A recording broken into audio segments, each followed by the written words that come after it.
Islam and civilization, and I am excited to kind of get into it with you. It's a fascinating topic, Yeah, it is. and it's definitely sparked a lot of discussion and debate over the years. For sure. So our mission today is to really unpack what Islamic civilization actually means. Yeah. How it developed, what makes it unique, and how it all connects back to Arab culture. Yeah. So let's start with the basics. Okay. What are we even talking about when we say Islamic civilization? It's a good question. It sounds pretty straightforward. Yeah, it does. But I think this paper suggests that it's way deeper than we might initially think. For sure. It's a term that carries a lot of weight. Yeah. And the paper points out that it's actually a direct translation of Arabic terms, like Al-Kamara al-Islamiyya, which really kind of emphasizes how rich and layered the concept is. So it's not just like empires and fancy architecture. No. It's like an entire way of life. Exactly. Yeah. And what's even more interesting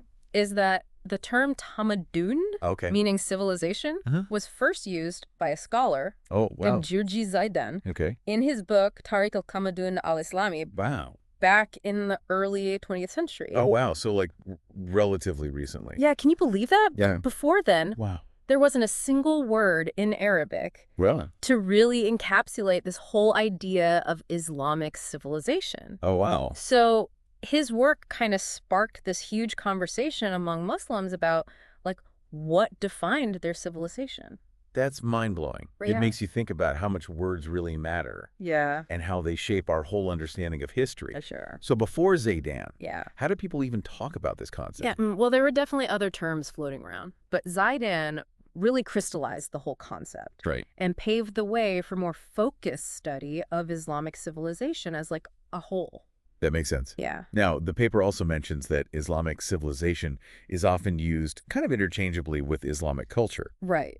But there's a subtle difference there, right? Yes, definitely. We wouldn't say French civilization and French culture are the same thing. Exactly. So they're different. Yeah. And that distinction's especially important when we consider how Islamic civilization relates to Arab culture. Yeah. Think of it this way. Okay. Islamic civilization is about how Islamic culture has evolved within a historical context. Yeah. So it's about looking at the development across politics, economics, technology, and more, all stemming from Islamic values. So it's like taking those elements of culture, art, literature, values, and seeing how they played out on the world stage. Exactly. Shaping societies and empires. Yeah. It's the real world story of how Islamic culture unfolded throughout history. You got it. Yeah.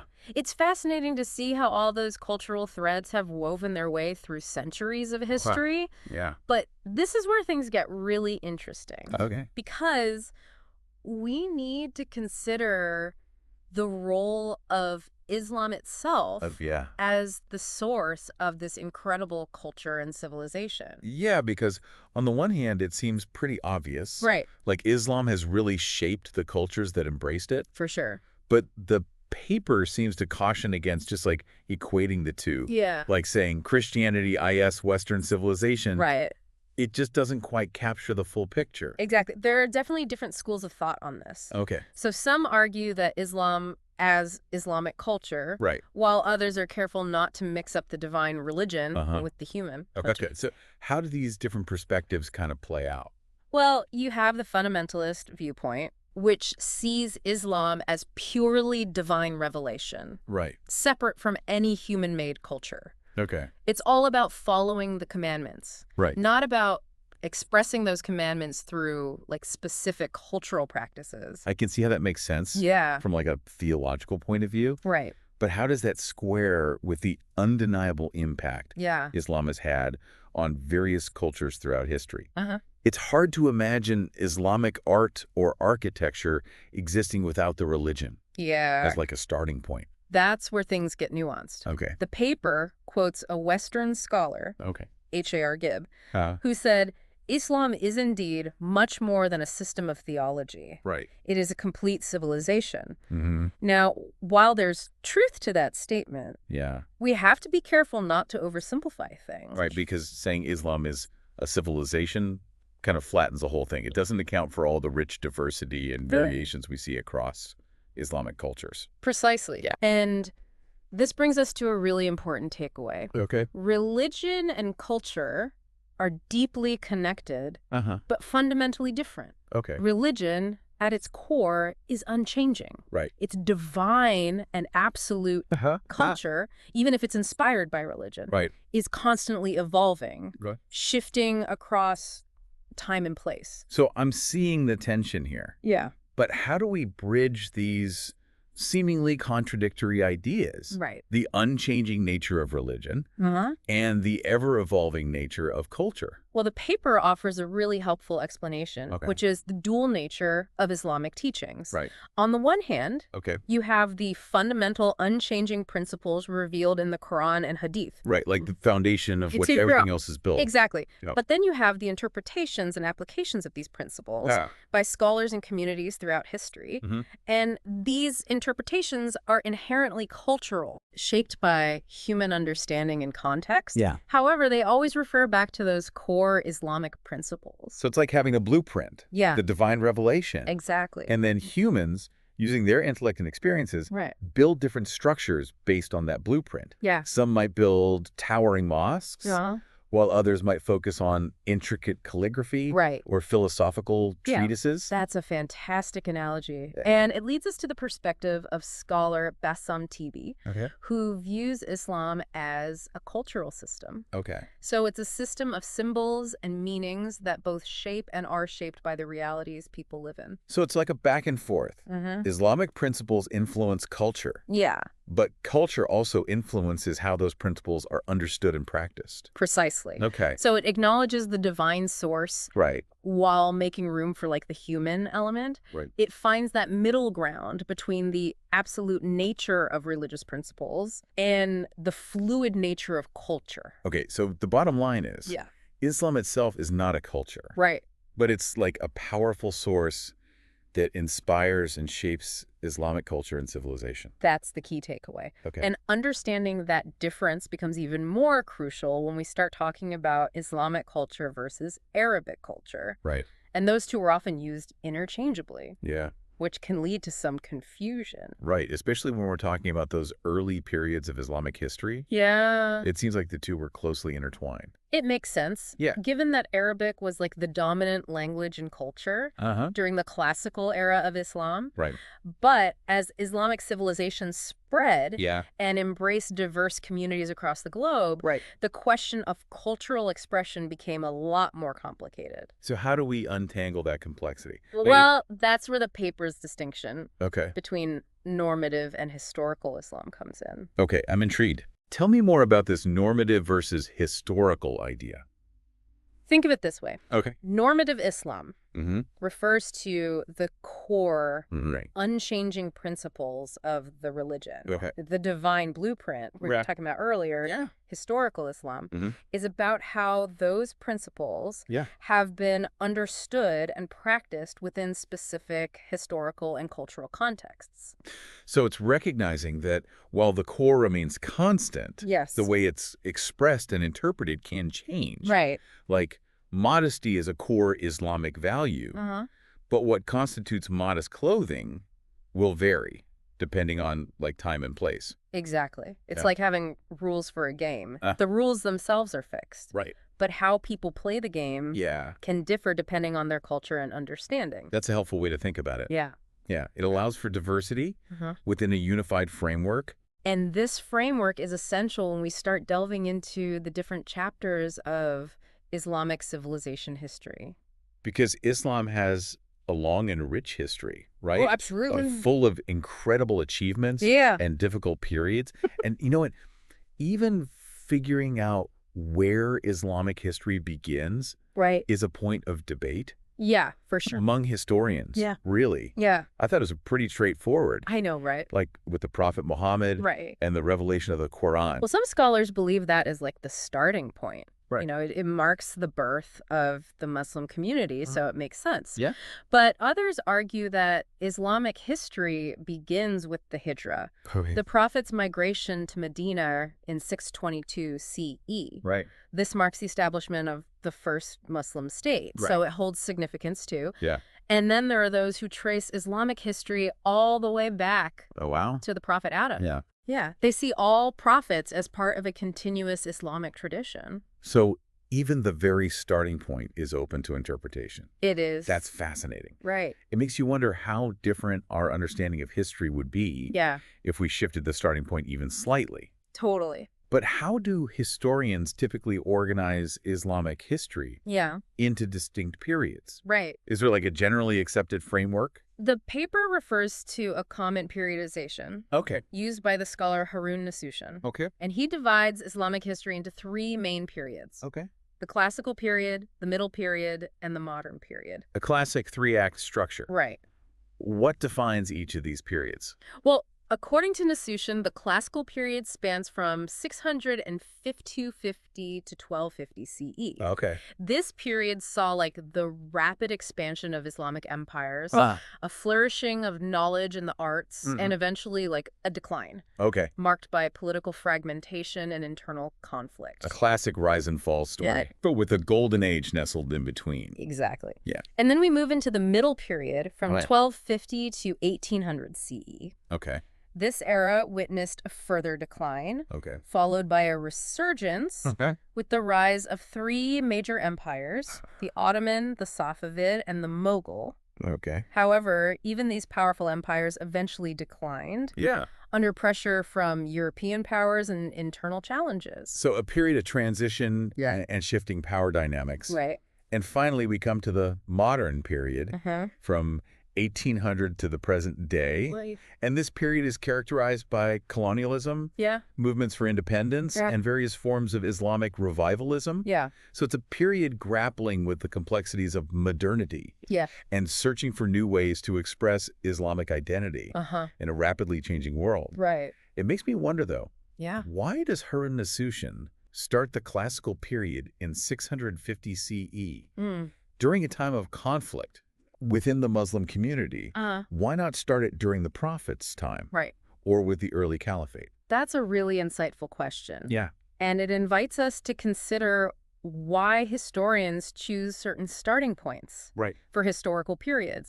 Perhaps he emphasizes the period when Islamic civilization began to develop its own unique character, moving beyond the initial phase of the Prophet's leadership and facing new challenges of governance and expansion.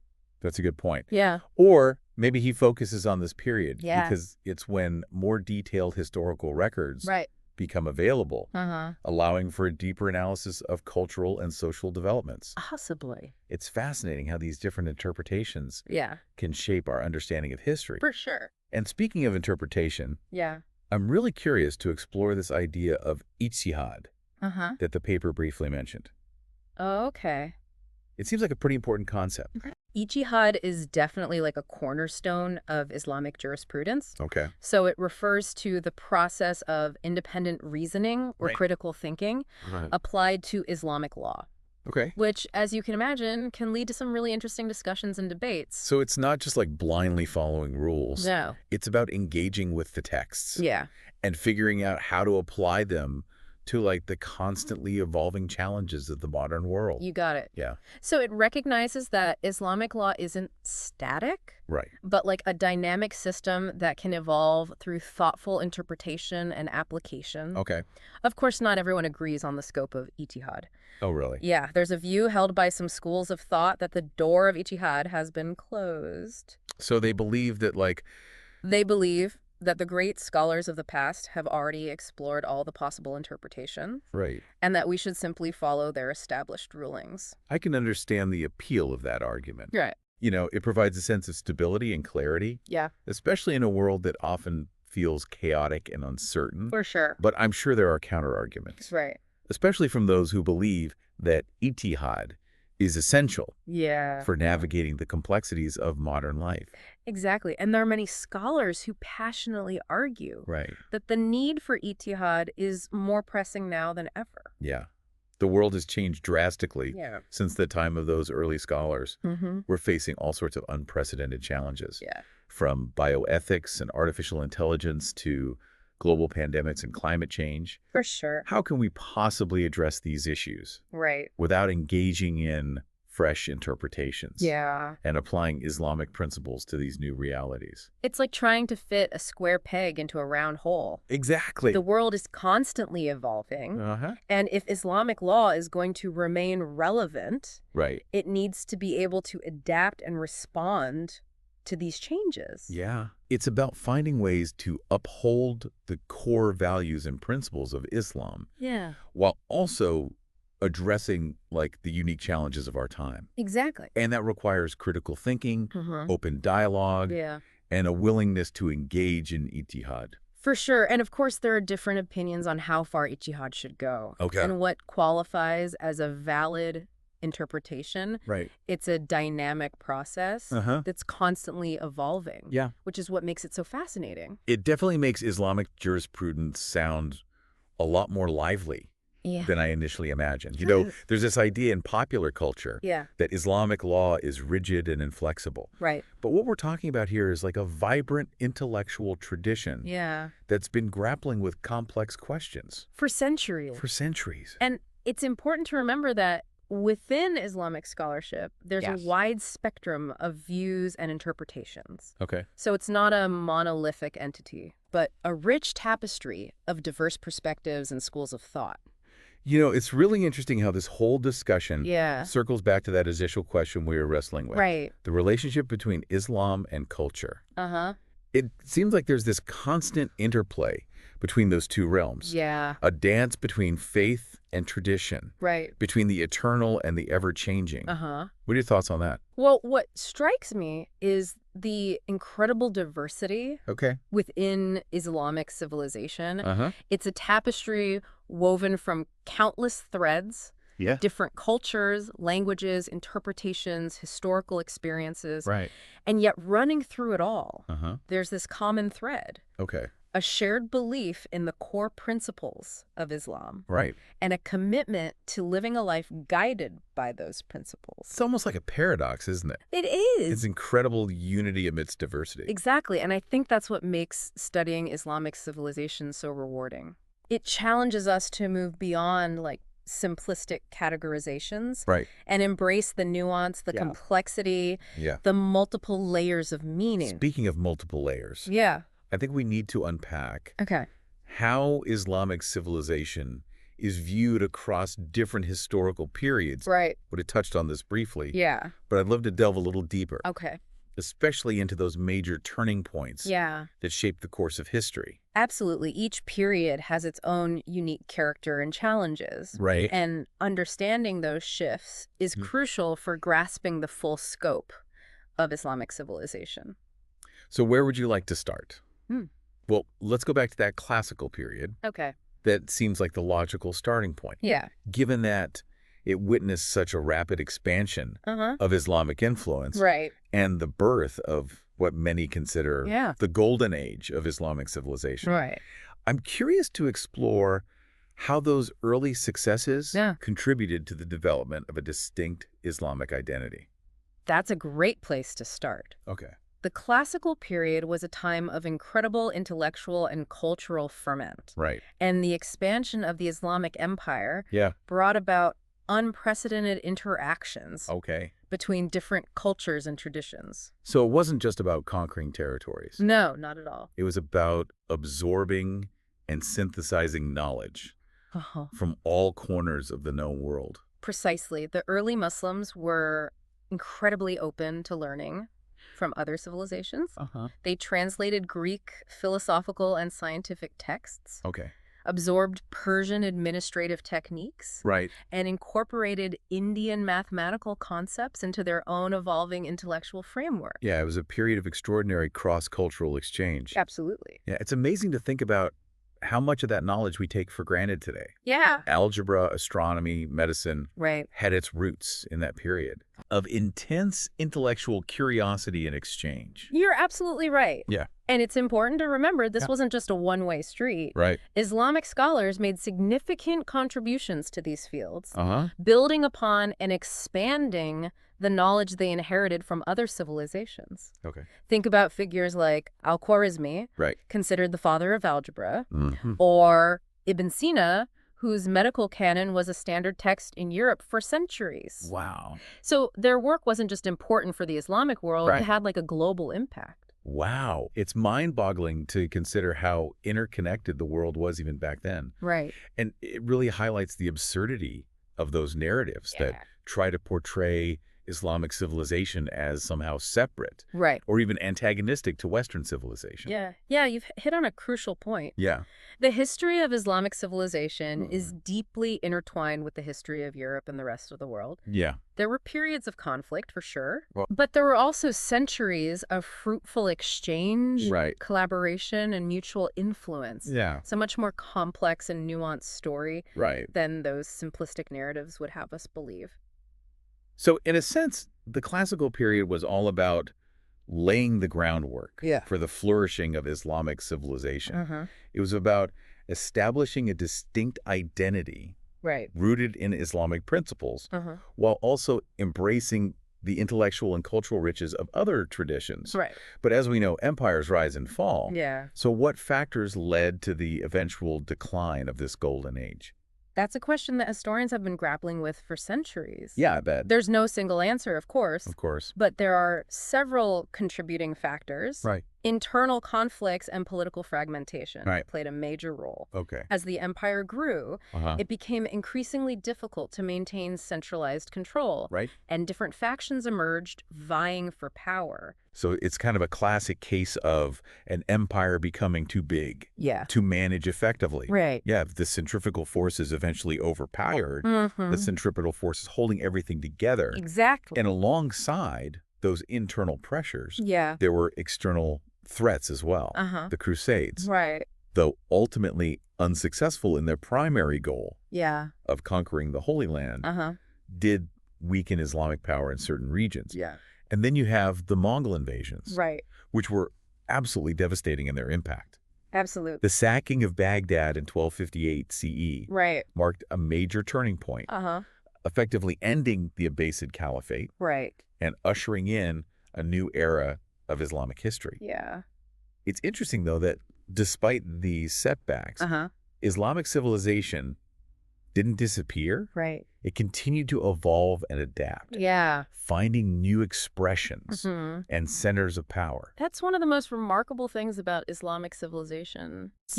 It's incredibly resilient and adaptable. So the decline of the classical period wasn't the end. It was simply like a transition into a new phase. So let's talk about that next phase. Okay. The middle period. You mentioned that this era witnessed the rise of three major empires. The Ottoman, the Safavid, and the Mughal. What set these empires apart?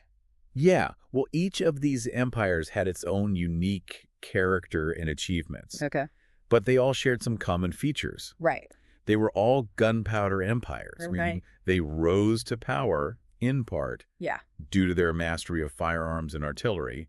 This gave them a significant military advantage over their rivals. So technology played a crucial role in their success.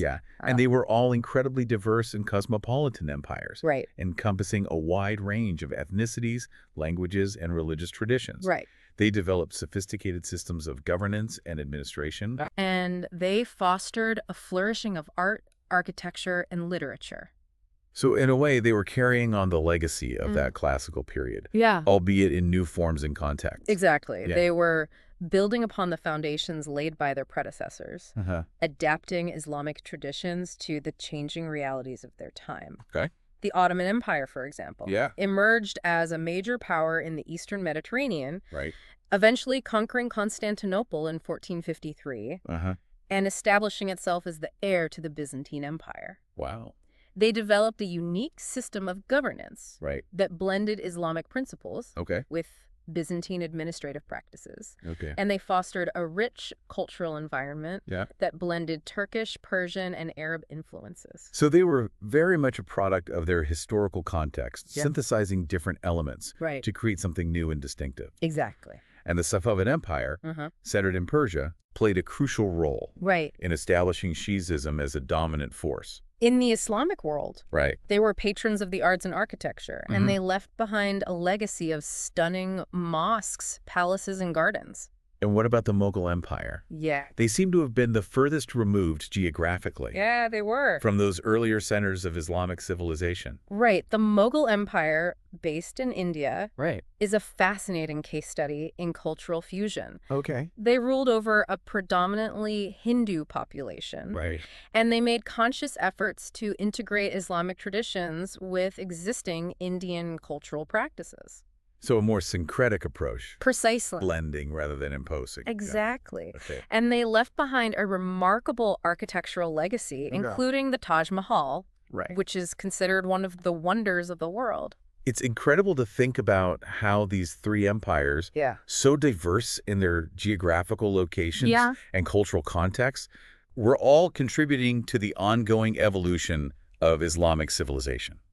It's a testament to the adaptability and dynamism of Islam as a cultural force. Right. So it's not confined to a single region or a particular ethnic group. Yeah. It's a global phenomenon that has taken on a multitude of forms throughout history. And it seems like that trend continued into the modern period, albeit with new challenges and complexities. Absolutely. The modern period, marked by colonialism, the rise of nationalism, and the challenges of modernity, has been a period of intense transformation for the Islamic world.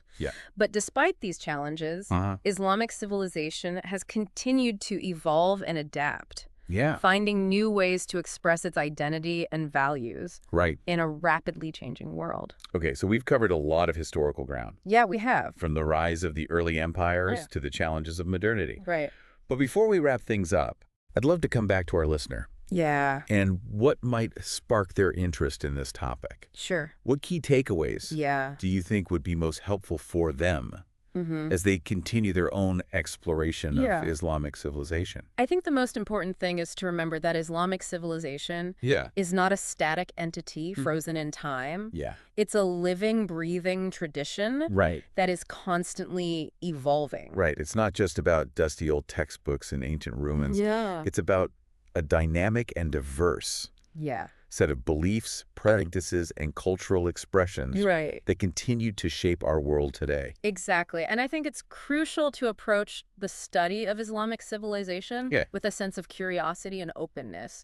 Recognizing that there are multiple perspectives and interpretations. It's about embracing the complexity and nuance. Resisting the urge to oversimplify or essentialize. Exactly. It's about appreciating both the unity and the diversity. The shared foundations and the unique expressions that make up this incredibly rich tapestry of human experience. Well said. And for our listener, I think this is a great reminder that your exploration of Islamic civilization is just beginning. This deep dive has hopefully provided a solid foundation, but there's so much more to discover. Absolutely. The journey of learning is never truly over. There are always new insights to be gained, new connections to be made, new perspectives to be considered. And that's what makes it so exciting, right? It is. The world of knowledge is constantly expanding. And there's always something new to learn. For sure. Especially when it comes to a topic as rich and complex as Islamic civilization. Absolutely. So for our listener who's been on this journey with us, what would you say is like the most important thing to keep in mind as they continue exploring Islamic civilization on their own? I think the key is to approach it with a sense of curiosity and openness. Right. Don't shy away from the complexity, the nuances, the different interpretations. Embrace the diversity within this vast and multifaceted civilization.